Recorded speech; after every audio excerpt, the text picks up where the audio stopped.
ఆ కొద్ది టైంలో పాపని కిడ్నాప్ చేసి ఉంటారని పోలీసులు రౌండ్ ఆఫ్ చేసుకుంటున్నారు.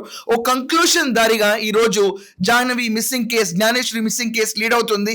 పాప సురక్షితంగా ఇంటికి తిరిగి వస్తుందని పోలీసులు అట్ లాస్ట్ కొంచెం రిలీఫ్ వచ్చింది. 15 రోజుల పాటు పాప బ్రతికుందా లేదా, అసలు ఇక్కడ క్రూర మృగాల సంచారం ఉందా, లేకపోతే కొండ చిల్లుల సంచారం ఉందా అని బొమ్మలు పెట్టారు. చాలా మంది శుద్ర పూజలు అన్నారు, చాలా మంది అసలు పిల్ల ఏమైపోయిందో అన్నారు, చాలా వెక్కిరించారు అసలు పిల్ల దొరకట్లేదని. ఇవన్నీ పక్కన పెడితే జ్ఞానేశ్వరి సేఫ్ గా ఇంటికి వస్తుందన్న భరోసా అయితే మొట్టమొదటిసారి మనకు స్పష్టంగా కలిగింది. ఈరోజు సాయంకాలం రేపు పొద్దున్నలోపు ఇంత సీరియస్ గా టేకప్ చేసిన కేసు ఒక ఇన్వెస్టిగేషన్ ఎటు క్లోజ్ అవ్వాలన్న రీతి దారి కనిపించింది. కాబట్టి for the sake of God నిజంగా అక్కడ కుక్క నిజంగా ఒక దేవుడు దూతలాగా పనిచేసింది ఈ ఎంటైర్ కేసులో. పాపం చనిపోయింది, ఫుడ్ లేక చనిపోయింది ఆ కుక్క పాపం.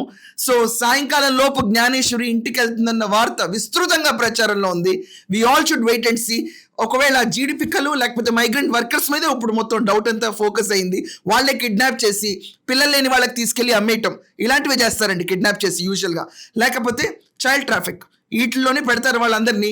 సో ఆ పిల్లని సేఫ్ గా వాళ్ళ తల్లిదండ్రి దగ్గరికి, గణేష్ భవానీ దగ్గరికి ఈరోజు సాయంకాలం లేకపోతే రేపట్లోపు పాప తిరిగి వస్తున్న నమ్మకం తిరిగి వచ్చింది.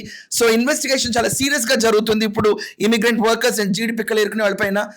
Let us all pray she comes very safe, happy and healthy. పాప చనిపోలేదు అన్న వార్తే ఒక బిగ్ రిలీఫ్. సో మీ అందరికి ఏమేమి కమెంట్స్ ఉన్నాయో ఖచ్చితంగా ఒపీనియన్స్ లో రాయండి.